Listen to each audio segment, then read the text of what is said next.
This is the North Carolina Food and Beverage Podcast. Thank you for listening, subscribing, and hitting subscribe on your friend's phone without them knowing. Coming to you from the Kitchen Studios in downtown Raleigh. This episode is sponsored in part by Spot On, tech that helps your business grow. Request a demo at spoton.com. And Joe Van Gogh Coffee, serving the community from seed to cup, taking particular care at every step to honor the bean. And now, forgetting to refill your water, it's Max Trujillo and Matthew Weiss. Hello, and thank you for listening to the North Carolina Food and Beverage Podcast. I am your co-host, Max Trujillo. And I am your co-host, Matthew Weiss. And today, I want to know, have you heard of Littleton, North Carolina? Well, if not, you're about to, because we have the chef from acclaimed restaurant Blue Jay Bistro out there, and already has gone to the number one seed in the shoewear sneaker game, sorry, Matt Register, of the North Carolina Footwear Chef Series. Yeah. Soon to hear more about that. But one, Ashleigh Fleming of Blue Jay Bistro. Welcome, Chef Ashleigh. Thank you so much. It's good to be here. Yeah. Thank you. Shout out for my kicks. Thank you. I know. Well, good job, Matt. Yeah, we're going to have to talk more about those. But before attention to detail over here. But yeah, before we jump into the show, hello, listeners. How are you? I'm speaking to you directly right now. You're just sitting there driving in traffic. You just adjusted the volume because Matt boomed your ears out so loud. That's I like okay. to do that. Bring it back up. Bring it back up. We're here again. All right. Welcome. So I'm talking to you, to our listeners, because thank you for listening to the show for the amount of time that you probably have. We've been doing this for 5.5, we're getting close to 6 years of doing this podcast. And in that time, we've appreciated all the reviews and the follows and the subscriptions, but we'd appreciate a little bit more if you have it in your time, in your purview, to go over there to the old iTunes machine and just type a little positive reinforcement for us. And who knows, maybe we'll read it on the show, because we have fantastic shows coming up, such as Dean Neff, our chef Dean Neff out there in Wilmington of Seabird Restaurant. And then after him, we have Big Spoon Roasters. You've seen Big Spoon out in the marketplace. We're going to get some hot bee and honey talk with Queen's Orders Honey, Justin Orders, out in Charlotte, North Carolina. And then Chef Saif Rahman of Vidrio out here in downtown Raleigh is going to hit us up. And Nick Singh of the Nomad in Hillsborough and the Viceroy in Durham shows up. And we just added Kevin McLaughlin of Lorema Coffee in Rocky Mount to the list. So, got some great shows coming up all over the state. But right now, as Matt mentioned before, we're bringing it all the way out there, right next to Lake Gaston, this beautiful, not so sleepy town anymore because of all this activation happening, but we're talking about Littleton and more specifically Blue Jay Bistro, and that's why we have Ashleigh in the studio. So again, welcome. But Ashleigh, Littleton? It's the greatest. What made you head yourself out to Littleton? It was a weird time. I mean, it was post-COVID, and we were all kind of, every chef I know was displaced. I mean, we were all looking for work and kind of figuring out what our next step was. And I found a job posting on LinkedIn that seemed more of like a sort of an operational job. I kind of wanted out of cooking after COVID. Yeah. A lot of chefs and friends that I know kind of wanted to do the same thing. And so, I applied for that and thought this will be great. 72 miles from my house. I lived in Durham, and so I was like, yeah, it's commutable. It's fine. I'll make it work. And it has morphed into a lot more than like an operational job. So when I went out there, the owners, I met with them, and they were going through my resume, and they were like, this all looks great, but like, you're a chef. I mean, you're like stacked. Your resume is just chef, chef, chef. Like, why do you want to make the change to operations? And so I kind of explained like what had happened to us during COVID, and kind of, a lot of chefs I know, it was like you kind of had your heart ripped out a little bit there towards the end when you had to shut down your restaurants. And it was just a really bad chapter. And there had been a couple of bad chapters prior to that. And so I was just kind of like wanting to get out. And, the owners kept trying to talk to me like, don't you want to be the chef? Don't you want to be the chef? We haven't posted a job for one yet, but you kind of are here. And I was like, no. And I kept telling them why. And, they finally convinced me like, well, what if we just promised you we would do everything the right way? And I was like, no, people say that all the time. But they really... Salespeople. Yeah, they have really done everything the right way. They've been really genuine and true, and they treat us so differently out there. So it would be hard to pass up that opportunity. And I've kind of fallen in love with Littleton. It didn't take long. I mean, it's a beautiful place. What? So wait, are you still living in Durham and commuting? No. Okay. I was for a while. Yeah. Probably like the first year, I kind of commuted back and forth, and hopefully you were listening to a lot of podcasts, namely the A North lot Carolina of Food and Beverage podcast. Still a lot of yeah. You podcasts. in your review, Ashley? Come on. Oh. Yeah. Just lie to us. Internet Just say it. reviews scare me. Open table, they're scary. So, That is true. you know, to be fair, 5 stars or nothing less. So, That's right.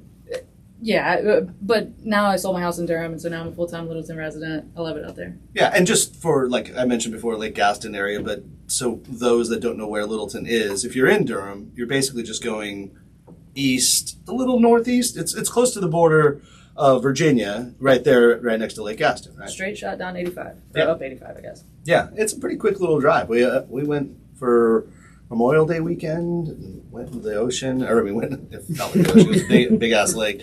It's Yeah. funny, Lake Gaston's deceiving. You see, like, you're in one little pocket and you're like, oh, this is quaint. This is a nice little lake. Yeah. And then the folks that we were with who had a lake house out there, they're like, oh no, it's 9 miles long. I went, what? Yeah. I go, yeah, if you hang out this little corner, and then as we got into the boat and we went around, I realized, oh no, it just keeps going and going and going and going. Like, Yeah. this is a massive, massive lake, of which, because of that, there's a lot of people that vacation and or live there, and then they've activated it to be like a resort space, right? I mean, it's I guess it's almost kind of like our Ozarks in a way. Like, it's a place where there are restaurants right on the water, bars. There's just like things to do, fun for the whole family and all that. And you can embezzle money and launder it, and then, you know, murder some people and put them in the ocean, just like our own Ozarks. Yeah. It's Yeah, fair. Yeah. All right. Well, before we get into Littleton specifically, because we will, but that was a reference to the Netflix show, Matt. Did you not know what I was doing? No, we knew that. Disclaimer, Wasn't the sure Blue Jay how Bistro you were is gonna- involved in that. They're not. We're not in any way involved in anything. By the way, I know we every now and then talk about television. Can I say that Ozark's is it on season 4 now or 3? Whatever it is. Whatever the recent one is, snooze fest. Ugh. Snooze fest. First 2 seasons, awesome. Every time Felicia's like, you want to watch another episode of Ozark? I'm like, yeah, that's good because I'm getting tired. So let's throw that on. It'll just put me to sleep. Help you sleep. Yeah, that's not good. But we don't also do show reviews. So. Well, prior to, I want to know a little bit what led you to here, because you were a chef and you were kind of over it. So what were you over? What led you to that point? Because you don't just become over it real fast. I assume you've been doing this for a while. Yeah, I have spent my entire life in kitchens. Where'd you grow up? I'm from Houston, Texas That's originally. So I spent my entire life in kitchens. I've been literally working side by side with my dad since I was 6. Started me young. Taught me how to roll silverware and wash dishes, and I was back there grinding in his restaurant. And just, I went to the CIA in New York, and kind of forged my way. And I've been had a long stint in country clubs, which was fun. I was older when I graduated culinary school, and so country clubs provided a really good amount of stability and good pay and benefits and things that you need when you're 30, like health insurance. Well, get back into your dad's restaurant. What kind of restaurant was it? So my dad, when I was younger, my dad owned a Mexican restaurant, like a Tex-Mex restaurant called Mexican Joe's. Sure. In Texas, makes sense. Yeah. Yep. So kind of grew up doing that. My mom was the plant lady, so she would come in and water all the plants because it was the 80s and plants were big in restaurants. So, big background in that. And then when I get older, my dad worked at Red Lobster for a long time. So, oh, wow. A lot of Darden restaurants. And it was back when Red Lobster was sourcing whole fish. So they were doing things really different. It was before Darden bought them. And so, like, when I was a little kid, the fish trucks would come, and, like, whole monkfish when you're a kid is terrifying. It's it's a big, ugly fish. It's, like, definitely not sexy. So yeah, it'll give you nightmares. But stuff like that was really cool to be around as a kid. And, on Sundays, I used to do inventory with him. I'd go in and count the fish and weigh the fish. And so then it kind of all, like, went downhill from there. Yeah. You got the bug really early. Yeah. So I'm curious, because I think a lot of chefs wonder this. Why it seems like you have a extensive background in restaurants. What was the need to go then to do actual training? Like, why did you feel that was necessary? So that was my dad. Mm-hmm. He told my brother and I, he's like, I don't care what you do. Please just do anything but this. I don't care if you are a trash collector. I really don't care what you do. Just please do something else. And my brother is smart and not hard-headed, and so he listened, and I'm stubborn, and so if you tell me not to do something, I'm like, bet, I'm going to do that. Yeah. So here we are. And so I went to art school for a while to do something else, and then I was like always working in restaurants to pay the bills and kind of continued to have that in the background. And then finally I told my dad, I was like, yeah, I really like this. I really enjoy what I'm doing. And he was like, okay, if you're going to do this, then I want you to do it the right way. You need to find a culinary school, and you need to go ahead and finish your education. Nice. I had like a spotty track record with education in high school, and so I think for me it was like something that he and I needed to accomplish. Like I needed to prove to him that I was disciplined enough to accomplish something, and I think he wanted me to achieve that for my life, to like prove that I could be disciplined enough to pursue something. And I think had I not done that, I would have continued to waver, like non-committal stints of like, I'll do this for a little while, now I'm gonna do something else. Like the CIA was really good for somebody that has like a real lack of attention and discipline to kind of like instill like, this is the thing you do. Yeah. And so it was really good for me. This is not just something I get paid for, but it's actually like my career path now. Yeah, it's your I think craft. that's a really good reason. Yeah. Yeah. It's like, it's validating not only for you, but in your dad's eyes that like, okay, I can do this. I'm serious. And here we go. So what brought you to North Carolina? My dad, again. So when I was at the CIA, I went to the CIA in like 2005, and my dad retired for like the first time, and then subsequently did many more times after he was here. But he retired, and my aunt and uncle were living here, so he moved here when I was in New York, and I had graduated school, I'd gone back to Houston, I was super happy to be there, I had gotten married, and then we moved to Maryland, and I was like, this is the worst place on earth, and I super need out of here. Oh no. Sorry, anybody who's from Yeah, Maryland. that's the worst. That's right. This is not the Maryland Food and Beverage Podcast. Yeah, Thank and God. I hate the Commanders too. So. That's right. Yeah. But I got really into hockey, so the Caps are cool. But Okay. So I just really wanted out of Maryland, and But the Canes are cooler. oh yeah, for sure. Okay. For sure. I don't want to get like Don't piss people off Go here. Canes. Big Go Canes. So I just really wanted out of Maryland, and so I started my job search going either back to Houston, closer to my family, my mom was still there, or North Carolina. And North Carolina was the first place that I found a job that I was really interested in. It happened to be at University of North Carolina, which I had kind of always had an affection for when I was growing up because I was a big soccer player and Mia Hamm had gone there. And so I always kind of had a thing for UNC anyway. So it was a cool fit for me to go back and work there like as an adult. So that was how I ended up back here. Cool. And so what were you doing in Durham or what restaurant ended because of the pandemic? It was a restaurant in Apex. Okay. Which was it? The Pecan Salem. The Pecan Salem? They're still open. I don't know that and place. they've I'm not familiar. changed directions, and I think now they're in the direction that they always wanted to be in. Yeah. So But sometimes it takes a global, or a pandemic, you don't have to say global pandemic, to create that happen. it was a really short stint for us. I mean, it wasn't even 90 days that we were there. My sous chef and I, and I don't think it was going to be a good spot for us. So Yeah. I think we all ended up getting kind of what we wanted out of it. Right. So I think it was good for all of us. And I'm sorry, maybe you already said this, but did your sous chef follow you to Blue Jay? Yeah, and he is becoming the latest resident of Littleton, North Carolina, Nice. here in a couple weeks. So. Number 1,243? Like 743. It's good to have your team with you, though. I mean, because after a while, you have a style, you have a rhythm, you have nervous tics or whatever it may Very much be. so. And you need someone that can, like, speak to that, right? Yeah. I mean, consistency is key because, man, especially when you're doing that type of job and there's so many hours that go through it, it's like, yeah, you need your tribe, in a sense, to help you out. And a sous chef, that's your bloodline right there. Yeah, for sure. In the kitchen. That's cool. Right Well, on. speaking of what's in my blood right now, what's in my veins. Ooh, I'm feeling it right now. Yeah. Yeah, I'm not jittery. I'm feeling good. Feeling great. It's because I'm drinking some Joe Van Gogh Organic Colombia Inza, the Inza coffee that we're part of our tribe. Matt, Elizabeth over here, she's part of the tribe. Elizabeth's worked with me at countless places now. Kept kind of bringing her around. She's like sous chef over here in a sense, and she brewed all this coffee earlier today. And this particular one, the Inza, comes from. Oh my God, I can't even pronounce this. Cauca? How do you say C-A-U-C-A, Matt, in Espanol? Cauca, I would say. Causa. Yeah, it's from Cauca. It's Or a high salsa, elevated maybe.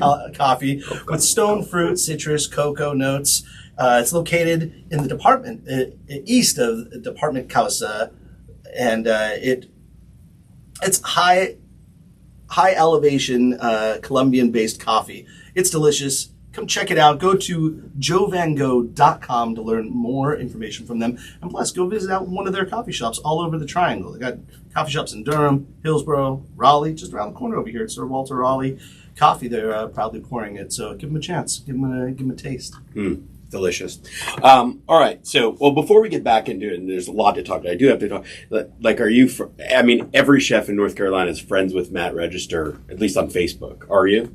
I don't think I am. Oh my God! Well, Matthew Register, I'm calling you out because your number one seed of best sneaker chef, like I said, has been Shoe Game. Yeah, you've been demoted to number 2 Shoe Game. Yeah, So, these are Jordans, right? These are Jordan 1s. Yeah, Jordan 1s. Yeah, and Retro Jordan 1 is the king and queen. So hearts and spades, king and queen. I'm a huge sneakerhead. Like, that's my side hustle. Oh, yeah. I've been doing this. Oh, yeah. Put them up on the camera. Right Yeah. there. Look at those things. Ha! Show up. Yeah, I like this. Yeah. So yeah, my kicks are a big deal. And I, I get a lot of flack, I guess, or there's a lot of talk about me because I'm also the chef that wears boots in the restaurant. So the cowboy boots and sneakerhead. There's a lot going on with me. Oh, so you're not only a sneakerhead, you wear the I wear cowboy boots in the kitchen. Wow. Are those non-slip? Yes. They are. Really? Yeah. Like, if you cut me, I just bleed Texas flags. So, like, it's kind of just a thing. It's fine. You're good. Yeah. I'm thinking maybe we could have one of there's this cool shop in Raleigh called DTLR, or another one donate some Jordans for your Chef Series auction and to help raise money for Ripe for Revival. That would be dope. Yeah, which is something that we could add to. So speaking of this, another big part of what you guys are doing is, we have Sarah Hester from Ripe for Revival. We've had Ripe Revival on the show, which you're also a part of, which make my favorite gummies in North Carolina, using produce that's been discarded or otherwise not used and make them into these great nutritious snacks. And so you can speak more about that, but I'll just say hi to Sarah and welcome her in because you've hired Ashleigh and Blue Jay Bistro, not hired, partnered with her to do this, to help you raise money for Ripe for Revival. So can you talk a little bit about that and what you're doing? Sure. So, Ripe Revival and its for-profit business always had that mission to give back to communities, revive communities through food. And that spawned into a creation of a nonprofit that specifically just does that good work. And one of the programs in there is a mobile market, and that's a renovated transit bus, which I'm sure you'll show some pictures of, but it's a bus that's a grocery store on wheels that goes into communities in North Carolina and makes food accessible. So it not only makes it accessible by going to the community, but it also is a pay what you can market. So someone with whatever amount of dollars they have in their pocket can have the opportunity to purchase something healthy and partake in that. So I just want to say I love that model, not only because, but I was explaining this. My son, who happy birthday, Cam. He's going to be 6 tomorrow, so he'll be 6 years old in 2 days by the time this comes out. Wow. 6 years old. 6 years old. Yeah, Holy it's pretty cow. amazing. Happy birthday, Cam. Happy birthday, Cam.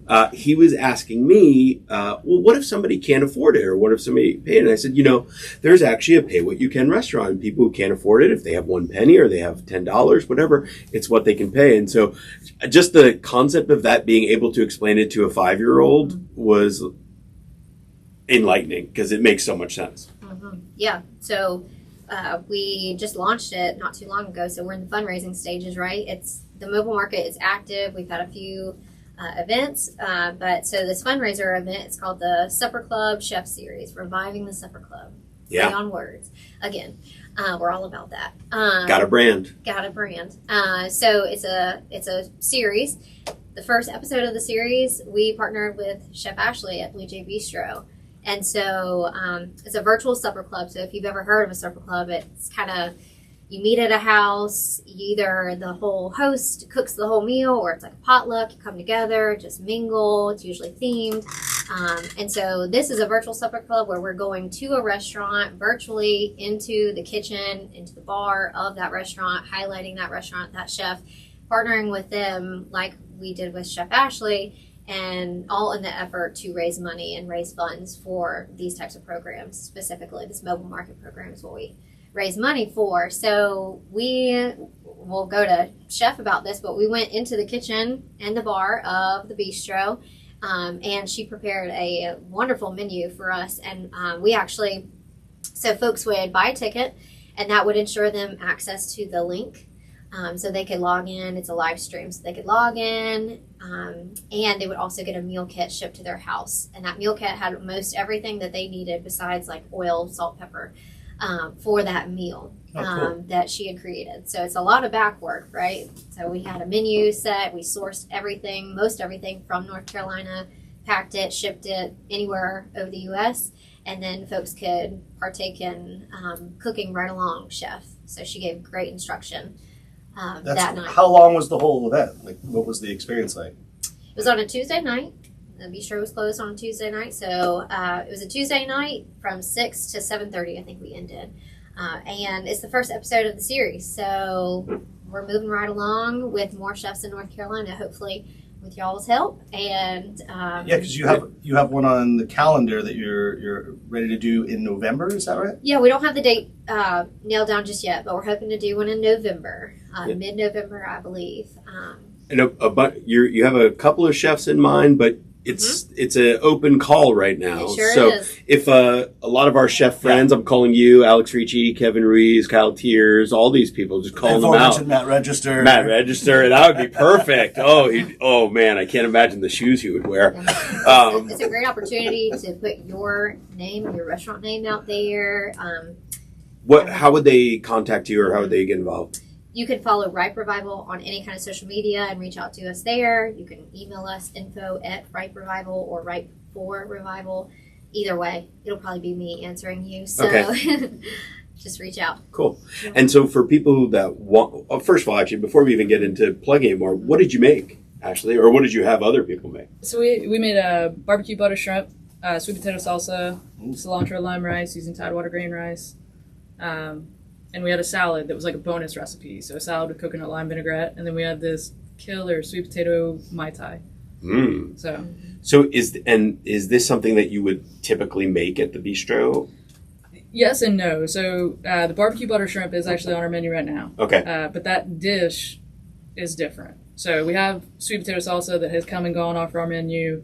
So it was kind of like components of things that we do at the restaurant so that people could kind of get a little bit of a flavor for what we do, but also, it was technically my night off Tuesday.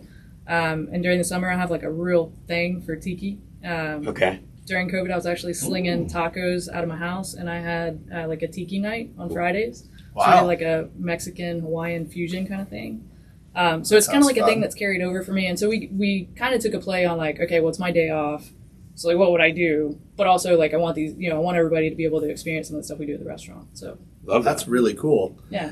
Making cocktails too, I assume, at your day off when you're doing the. Of course. Yeah. So that sounds fun. In the box was a sweet potato mixer that we had made at the restaurant, and then we kind of had a recommendation. We were using Raleigh white rum. That's really hard to say. Raleigh white rum. Yeah. We were using that, and so it was a really killer cocktail. Something I drink. That's fun. So we got to drink it while we were cooking, so you can't go wrong. Yeah, we've been doing so much crazy prep and menu development because we're putting out a new cocktail menu coming out soon over at Craft, and it's like all we've been doing is like R&Ding so many cocktails. Everyone's like, "That's pretty good. That's pretty good." Oh, now I'm drunk. Yeah. Yep. But it could be worse. That is funny though, because it's the season, right? Like you should be getting ready for fall cocktails, but in North Carolina, it's hard because it's like summer produce goes through late August, and then the weather's still hot to like mid-October. So, yeah. Even like seems a little early though. No, we were just talking about watermelon earlier, and even just our friends over there at Waiho who crushed that watermelon cocktail. I think they're working created by Max Trujillo. That's still, that's always up for debate because everyone says everyone always says that they created the thing that's the coolest thing. No one ever lays claim to the one that never sold. You know what I mean?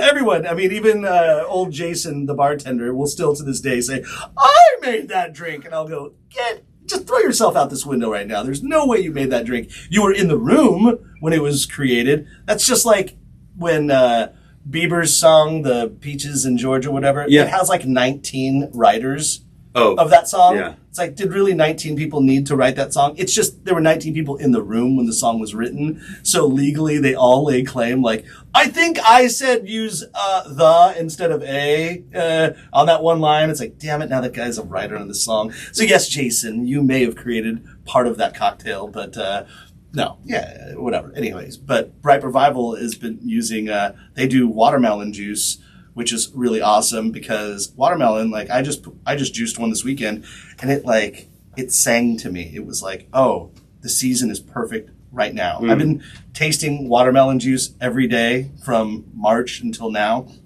and it's fine. And it's like, okay, watermelons are good. They're okay. And then I just got a different type of watermelon. I started juicing it and I went, Yeah. oh, we're at peak season right now. Yeah. It's perfect right now at this very moment. But that's why Ripe Revival has all the watermelon juice too that you could get. Look at it. What a plug. What a free plug over here, everybody. Yeah, last time you guys were here, you were just talking about releasing. I don't think it was released yet, the juice. Yeah. We got samples of it, but it was not released yet. Yeah. Yeah, so we have frozen pails of watermelon puree. A farmer didn't have a home for his watermelons one summer, so we hate to see that go to waste, right? And so that's all in the mission of trying to capture that and find a home for it. So we just decided to take the risk and freeze it and see if we can sell it, and we have been. So breweries are using it.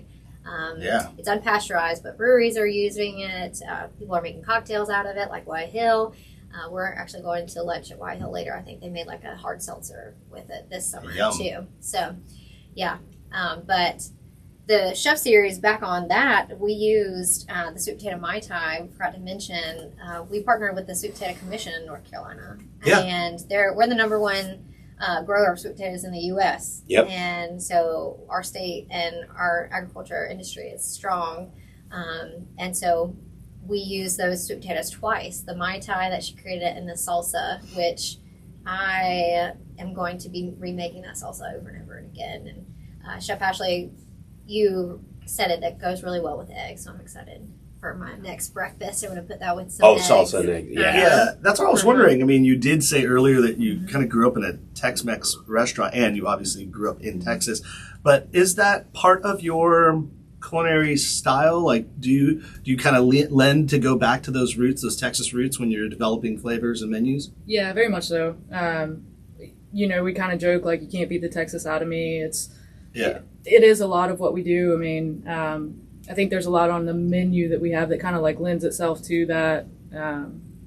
It's interesting, but yeah, it's definitely in the background of a lot of what we do. I love that. Yeah, and it's great just to get, that's like all the conversations we've been having with all of our chefs on the show recently have just been like, what Southern cooking is or whatever it is. It's just an amalgamation of what is now connected to what you grew up with, and it's kind of nice that you're getting people like coming out here, even like was it Nick Damp when we were talking about his barbecue, like he's doing kind of East Texas barbecue and is in a state, North Carolina, that's really well known for whole hog, pork barbecue. It's like, yeah, but who cares? Let's just do what we want now, because that's what it is. It's the evolution of the culinary design and what it needs to be. Yeah, it evolves. Wait, I have a question before you go further, because I heard salsa and eggs, and this revelation came to me. I want to, Elizabeth, put this on the poll. Do you put ketchup on your eggs? No. You Why put would ketchup on your eggs? Okay, that's Okay. We have like 6 people in the room. Let's see. Raise your hand if you put ketchup on your eggs. No. There's potatoes beside it, maybe. But you put salsa on your egg. I put ketchup I'm on going your to. Oh, Okay, so you're both from Sauce. California. Elizabeth put ketchup on your, and you don't. Do you put ketchup on your Hot sauce. Your hot sauce or hot Yes. sauce? I think that's kind of. I put ketchup and hot sauce on. Okay, eggs. well, Because I did that the other day when I was preparing something, and they're like, "Oh, ketchup on your eggs? Wow, that's a northerner thing." I was like, "Is it a regional thing?" But I don't know. I think maybe it's just a personal. Yeah, how you grew up. Ketchup on anything is kind of like, I feel like an apology to the thing that you're putting it on. You're just. Oh, I don't know. It's like elevate. Food wasn't good enough, so I'm just gonna put something that's like super umami, like it's super sweet, and it's like the sugar and the ketchup just kind of hides all the things. But like, if you put some sriracha on there, or put some fresh salsa on there, Hot sauce. or like hot sauce, like come on. I think it's all the same, because it's the same point. If you put hot sauce on, it's the same thing. You could speak, by the way, and borrow a microphone. We have your mixologist. Our number one ketchup booster over here. Just say hello. Introduce yourself. He's like dying because he puts ketchup on everything. Oh, yeah. Ketchup just like straight out of the jar. No. Who is he? Introduce. Yeah, I'm Zeke Sherman. I'm the food and beverage director at Blue Jay Bistro. Yeah, and so you're a big ketchup guy. So how many ketchup cocktails do you have on? 3 And do you have 4? ketchup on all the tables at Blue Jay Bistro? No ketchup on any of the tables. Okay. I don't think we even have it in the bistro at all. You know, if we have it, it would be like a like house-made style, not called ketchup. Yeah. So yes. That's another big debate because, a lot of chefs feel that, and I won't name those chefs anymore, but a lot of chefs feel that Heinz, perfected it. So it's like, if you're just trying to fix ketchup, then what's the point? You're spinning your wheels. It's not called ketchup. It's a tomato sauce. Catsup. If we have ketchup on the menu, it's going to use like some of our local produce. We want to showcase it'll be a blackberry ketchup, it'll be a blueberry ketchup. Like I'm not gonna. If somebody comes in the restaurant and they ask for ketchup, I'm gonna give them Heinz ketchup in a pretty bowl.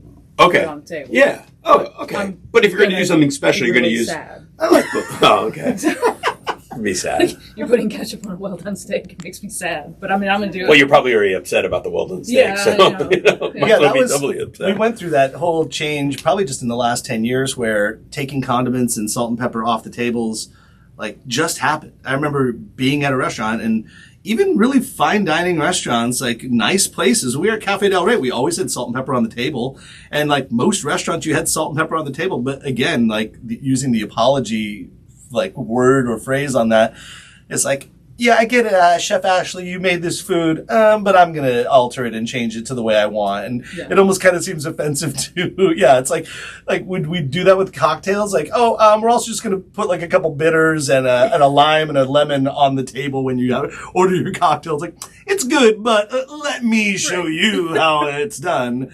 Well, I could make the same excuse then for cocktails as like adding sugar and simple syrup is just an excuse to sweeten all the ingredients. No, but that's secondary. Like if it's in the recipe, then that's how it's made. Like if you give the customer a squeeze bottle of their own simple. Right, that's different. That's the ketchup. Yeah. Yeah. That would be, but maybe that's what we need to do. Maybe that's what we need because everyone has a different threshold, right? For sweetness, for salt, for all of that. Yeah, but I don't buy it. Wait, go ahead. The pandemic sort of helped us in that regard. We're like, we can't have the condiments on the table. We're trying to reduce the amount of hands that are touching things. Oh, that's a good point, yeah. And so we sort of snuck that in there a little bit, too. Don't get me started about what the pandemic gave us rights to do, not do. Let's not even get on an airplane and be like, we can't use cash anymore. That's un-American, goddammit! It's legal tender. And the snotty flight attendant is just like, we don't take cash anymore. It's like that bothers you? Yes, because it's money. I can't understand why I hate carrying cash on me. I love the fact that you're not allowed. Like someone is saying, no, your dollar does not spend here any longer. I have a problem with that. I'm totally okay with that. Get off my lawn. We'll agree to differ there. Wow. Do you take this "Don't Tread on Me" flag as currency? I'm kidding. I realize California, you're so far away from me now. Seriously. I've come so far. Driving an F-150 and wearing camo colors. I don't even know you anymore. I know, look, my wallet. Yeah. The wallet is camo colored. No. Anyhow. Yeah, but, all right, So, okay, before we move on, we forgot to plug. So we know how a chef can get in touch, but if you want to join the chef series or you want to find the mobile bus or donate, how do you find out more about that? Still go to ripeforrevival.com, and it's ripe, F-O-R revival. Mm-hmm. Yeah. You could go to riperevival.com and it'll pay into everything. Okay. But ripeforrevival.com or Ripe Revival on social media, Facebook, Instagram, all the things. Cool. This is the first episode. We have great sponsors. I mentioned the Sweet Potato Commission. Another one that you guys need to have on the podcast is Tidewater Grain Company. You mentioned that. Yeah. They're first commercial growers of rice in North Carolina. So they're growing, milling, and distributing rice in North Carolina, which you're going to have to That's cool. Well, why is it called Tidewater? Isn't that out of Florida? Tidewater is a region. So they're in the Tidewater region of North Carolina, which it goes all the way up to, I think, like Virginia, even more. So, I mean, we could probably both speak to them. They're awesome guys. That's definite. Yes. That sounds cool. Book them. Yeah. So they're reviving in their own sense a crop that hasn't been grown in over 120 years. And so you think about rice, it's very simple, but the whole night, the whole menu really spoke to like elevation of these simple ingredients. And like completely, the home chef probably hasn't cooked cilantro rice in the way that chef instructed her or used. We used micro cilantro from grower in Raleigh, and they incorporated that. And Ooh, how'd you incorporate the cilantro into the rice? I'm curious. What was your technique? So at the end of it, we sort of minced up micro cilantro, and Tommy Wheeler from Tidewater Grain hates cilantro. So I was like, please eat this cilantro. It's very different. And so, but it was cool, to have people. My father also hates cilantro, and he was cooking along at home. When you say hate, though, there's a people who have like chemically, it tastes like soap. Yeah, it tastes like soap. A micro cilantro is very cool because it's different. It's not the same. It doesn't have some of the same nature that like full adult cilantro has. Okay. And so it was interesting because my dad and Tommy both said that they really enjoyed it. It has like a fruity floral note to it that isn't like overpowering like that soap flavor that a lot of those folks get. So I thought that was really interesting. So little chef hack there, micro cilantro will fix. It's not just cute, it's also tasty. Before we get out of here, let's kind of finish with talking about going back to Littleton, but also just Blue Jay Bistro and everything that kind of encompasses it, because it's not just the bistro that you're connected with and the bar and all, and perhaps both of you can speak, and if you even want to grab that microphone too. But there's a lot, like you can stay out there. There's like expand upon the environment, because it's not just Blue Jay, and let us know there's a whole reason to go out to Littleton beyond just to eat at your restaurant. I know that should be the only reason, but what else is going on out there? So we're part of a greater plan to economically redevelop the area. Halifax County is one of the poorest counties in North Carolina. I believe it's if I'm not mistaken, it's in the top 3, maybe in the top 5, but definitely up at the top of the list. And so Ripe Revival's mission of sort of a pay-as-you-can mobile market really spoke to us, because that's part of what we're doing out there, is working on breaking the cycles of generational poverty by providing places to work and sort of being involved in the community and giving people, I don't care if you've never worked in a professional kitchen, I'll teach you. We'll give you livable trades. We'll teach you how to do these jobs. I don't know where I've been. Do I want a bunch of CIA trained chefs? I think a couple of them are cool. But I'd rather have a bunch of people that are like just trying to earn a living and learn a craft and learn a trade. Yeah. So part of what we're doing at the restaurant is sort of working on that cyclical generational poverty and sort of giving people those trades. We also have a coffee shop adjoined to us called Daphne's Coffee Shop, named after our owner's mother, who is actually from Littleton. We are also joined by a retail wine shop at our one stoplight. If you hit our one stoplight and take a left. We also are in the process. What is the retail wine shop out there? Main Street Wines. Okay. We're on Main Street. It's Main Street. That's already selling. Always selling. Always be closing. Yep. And then our school actually starts school here in a couple of weeks, called Littleton Academy. So we're actually working on a private school out there that'll be K through 12, focus a little bit more on trade-based, hands-on skill learning, to kind of keep people in the area. For a long time, there wasn't a lot of opportunity. There wasn't educational opportunities, career opportunities. And so kind of reinvesting in this town and giving folks a reason to feel proud and want to stay there, as opposed to having to come to Raleigh and pursue other opportunities. So kind of investing in that. So the school will be a big part of that. The school is joined by Lakeland's Cultural Arts Center. That's a huge draw. There's nowhere to see movies, really, outside of Roanoke Rapids, which is about 30 minutes from us. So when Lakeland's isn't putting on a production, which is really cool that they do, and they've been really well thought of for a long time, theater productions, but they'll also be able to show movies there, which will be really neat. There's one thing that caught my eye about the Halifax area, the Cryptozoology and Paranormal Museum. Like, Steve is a good friend. He'd be so upset if I didn't mention this. What is going on there? I'm like, I want to go so bad to see this. It's legit, and they've just moved to a new location up the street from us. The Cryptozoology Museum is a huge draw. Steve Barcelo is the gentleman that owns it. He's been on like Nat Geo. He's all over YouTube. He's done a bunch of features. Matt, their logo has Bigfoot in the middle of it, just to give you an idea. It's a big deal. Yeah, Steve's a big deal. So a lot of people come out there during the summer to kind of visit that and hit that. And then we're like a they come to us secondary, which is kind of cool. Like, I don't mind that.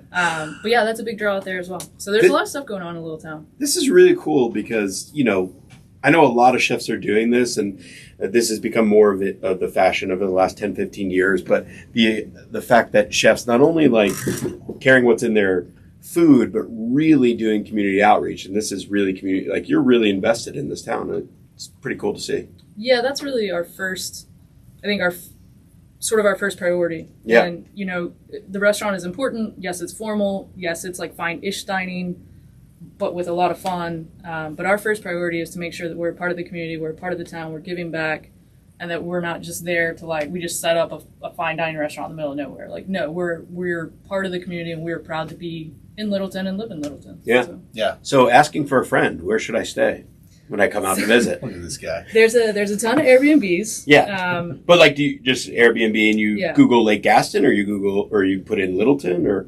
So there are several in Littleton. A friend of ours has several that are really close to downtown and close to the Cryptozoology Museum. Yeah. So there's plenty of options in town, and even if you do stay in town, you're like 10 minutes from the lake. Okay. So it's really not, it doesn't matter which way you go. But yeah, there's a ton of Airbnbs, and then outside of that, your closest option would be Roanoke Rapids. Ooh, that's 30 minutes. But there is a lot of good real estate if somebody wanted to open a hotel. Yeah. You talk to Summit Hospitality out there. I know, right? Get them going. Yeah. Well, very cool. Thank you so much for coming on out here to discussing not just Littleton, but everything that you're doing with Ripe Revival and the Chef Series.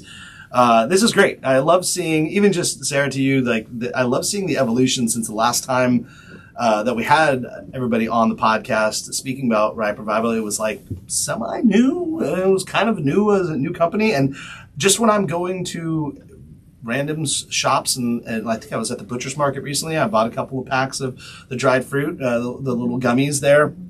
And you can get them all over the place. And it's really cool just to see growth and evolution and growth within these companies that I feel are doing it the right way and kind of helping out, supporting the company or community, but also helping themselves so that they can do more as it grows and becomes, it's not just this straight up nonprofit where they're not trying to do anything and we're just fine being right here. It's no. How about we just be a business and grow? Yeah. And then by growing and being bigger, we can send our message even deeper and do more. So I appreciate that. Again, another plug for the Chef Series. Yeah. Looking for another chef. Yeah. Traveling all across North Carolina, east, west, doesn't matter. Coming into your kitchen, giving you marketing, and all for a great cause, right? All raising funds. Got great sponsors, Sweet Potato Commission, Tidewater Grain, and this time we actually had a sponsor, Ag Carolina Farm Credit and Cape Fear Farm Credit, and they pledged to actually match donations from all the ticket sales that we accrued and that we all sold. So Awesome. Make an even bigger impact for sure, and so that'll keep going, and we'd like to have more chefs on our team and work with more chefs. So cool. How far is Garland from Littleton? That's pushing it. That's going to be far. 2.5 hours, I'd say, because Garland's a good hour and a half from here. That's nothing for Matt. For Matt. Yeah. Yeah. Not that I'm calling him out or anything. You really want Matt to be the chef? I think it's a natural next connection. All right, Matt, Mr. Register, You've been put on notice. Cool. Well, Thank you. Yeah, thanks everybody. Thanks for coming in and making the trip out here to our studio. And Sarah, thanks for connecting us all. So for everybody out there, first of all, check out Ripe for Revival Chef Series and Reviving the Supper Club, and you can get all the information on where these supper clubs are happening, where the mobile grocery stores, and how you can support all of that. And then it's pretty clear you need to get out to Littleton. Go eat at Blue Jay Bistro, and you will eat and drink extremely American. Thanks for listening to the NC F&B podcast. And if you've stuck with us this long, review us on iTunes, and remember, 5 stars are encouraged.